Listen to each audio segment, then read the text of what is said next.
Baik, Assalamualaikum warahmatullahi wabarakatuh. Saya Feviana Dini Harmawati dari kelas 5D, NIM 130. Di sini saya akan menjelaskan dari materi RPP buatan saya, yaitu DNS Server untuk kelas 11 TKJ 2 SMKN 1 Serengat.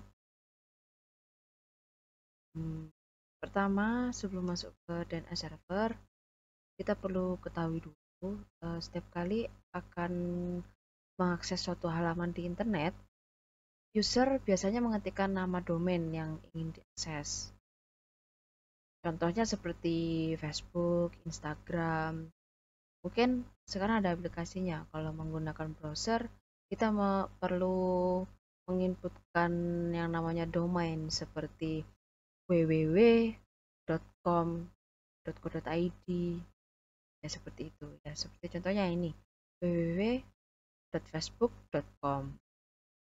Termasuk Google itu juga memiliki domain. Jadi selama kita mengakses internet pasti kita bertemu dengan yang namanya domain. Atau mungkin bahasa yang lebih kita kenali itu link atau URL. Sebetulnya di balik alamat domain tersebut terkandung alamat IP. Jadi setiap domain pasti memiliki IP sendiri-sendiri, beda-beda. Jadi IP ini dikatakan sama halnya seperti alamat setiap. Jadi alamat setiap komputer bisa, setiap domain bisa. Jadi semuanya bisa memiliki IP. HP juga bisa memiliki sebuah IP. IP ini bisa diterjemahkan dari suatu domain dengan menggunakan DNS. DNS kepanjangannya yaitu Domain Name System atau biasa disingkat dengan DNS. Adalah sebuah sistem DNS ini adalah sebuah sistem yang berfungsi diterjemahkan alamat IP ke nama domain atau sebaliknya. Dari nama domain ke alamat IP. Jadi host komputer mengirimkan queries berupa nama komputer dengan domain name server yang kemudian dipetakan ke dalam alamat IP oleh DNS. DNS ditemukan pada tahun 1983 oleh Paul McPetris dengan spesifikasi awal yaitu RFC 882 dan 883. 4 tahun kemudian pada 1987 spesifikasi DNS dikembangkan menjadi RFC 1034 dan RFC 1035. Zaman dahulu untuk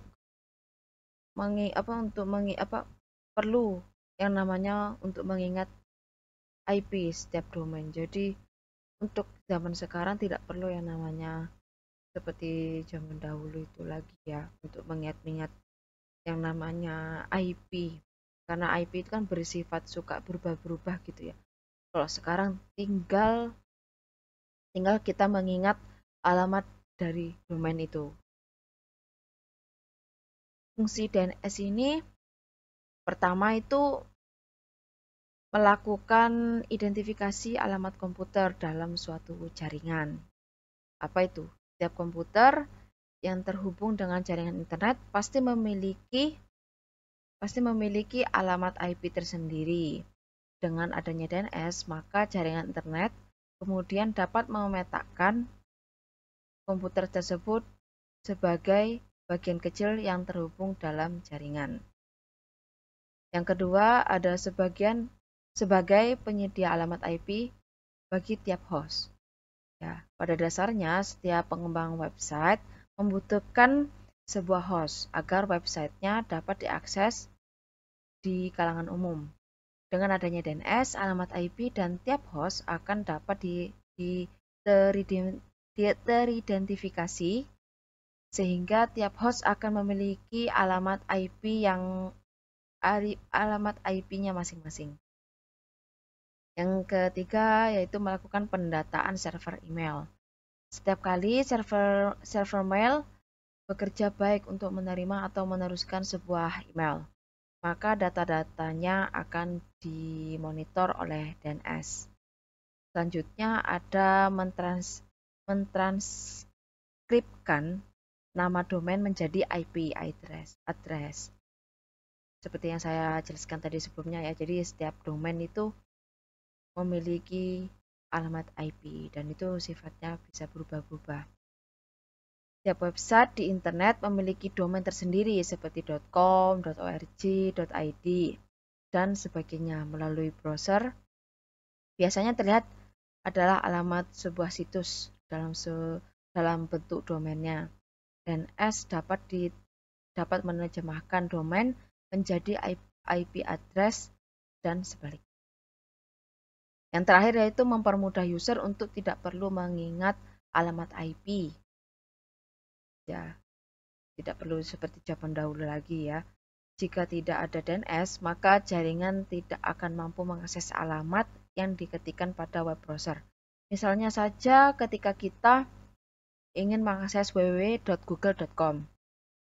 Tanpa adanya DNS, komputer tidak dapat menemukan halaman Google karena alamat IP belum teridentifikasi. Selanjutnya, struktur database dari DNS. DNS dapat disebut juga sebagai sebuah database yang didistribusi dengan menggunakan konsep klien dan server. Terdapat suatu server yang mengandung berbagai informasi yang dapat diberikan pada klien yang menggunakannya. Struktur database DNS dapat diibaratkan sebagai struktur tree terbalik, dengan puncaknya berupa root node. Dalam setiap node pada tree terdapat keterangan seperti .org, .com, .edu, dan sebagainya yang relatif terhadap puncak root node. Jika dalam sistem file Unix, puncak hierarki dinotasikan dengan slash, tanda garis miring.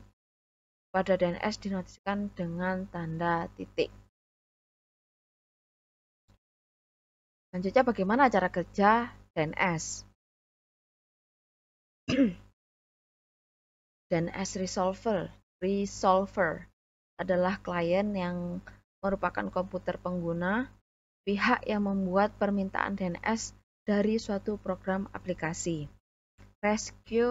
Recursive DNS server adalah pihak yang melakukan pencarian melalui DNS berdasarkan permintaan resolver, kemudian memberikan jawaban pada resolver tersebut. Selanjutnya, authoritative DNS server. Pihak yang memberikan respon setelah rekursif melakukan pencarian respon dapat berupa sebuah jawaban maupun delegasi ke DNS server lainnya. Untuk menjalankan tugasnya, DNS server memerlukan program klien yang bernama resolver untuk menghubungkan setiap komputer user dengan DNS. Program resolver yang dimaksudkan adalah web browser dan mail client. Jadi untuk terhubung ke server DNS kita perlu menginstal web browser atau mail client pada komputer kita. Ini ada sebuah ilustrasi dari cara kerja DNS ya. Dari gambar di sini kita dapat sedikit mendeskripsikan cara kerja DNS. Ya. Jadi DNS server melakukan pencarian alamat host pada file host host. Jika alamat host yang dicari sudah ditemukan dan diberikan, maka proses selesai.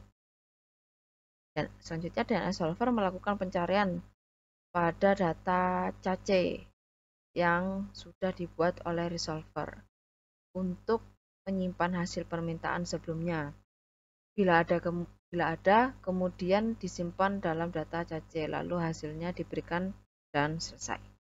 DNS resolver melakukan pencarian pada alamat server DNS pertama yang telah ditentukan oleh pengguna. Server DNS ditugaskan untuk mencari nama domain pada cc-nya. Apabila nama domain yang dicari oleh DNS server tidak ditemukan, maka pencarian dilakukan dengan melihat file database zones yang dimiliki oleh server. Apabila masih tidak ditemukan, pencarian dilakukan dengan menghubungi server DNS lain yang masih terkait dengan server yang dimaksud. Jika sudah ditemukan, kemudian disimpan dalam CC, lalu hasilnya diberikan ke klien melalui web browser. Jadi, jika apa yang dicari di server DNS pertama tidak ditemukan, pencarian dilanjutkan pada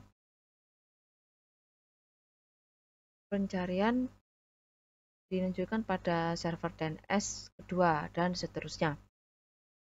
Dengan 6 proses yang sama seperti di atas. Perlu dicatat, pencarian dari klien ke jumlah server DNS dikenal dengan istilah proses pencarian iteratif. Sedangkan proses pencarian domain antar server dikenal dengan istilah pencarian rekursif. Sekarang kita masuk ke kelebihan dan kekurangannya. Pastilah setiap sebuah ciptaan itu pasti memiliki kelebihan dan kekurangan. Apa kelebihan dari DNS? Pertama, halaman sebuah situs website atau blog menjadi lebih mudah untuk diingat. Pasti tidak perlu mengingat angka-angka lagi, khususnya IP. Konfigurasi DNS sangat mudah bagi para admin. Menggunakan DNS tidak akan terjadi perubahan alamat hostname. Walaupun alamat IP sebuah komputer telah berubah, artinya penggunaan DNS cukup konsisten. Untuk kekurangan itu sendiri, itu adanya keterbatasan bagi para pengguna untuk mencari nama domain. Untuk halaman situsnya, beberapa nama domain mungkin sudah dipakai oleh pihak lain. Dan yang terakhir, tidak bisa dikatakan mudah untuk diimplementasikan. Sekian, mungkin hanya itu saja yang dapat saya sampaikan dari materi DNS server ini. Kurang lebihnya mohon maaf. Wassalamualaikum warahmatullahi wabarakatuh.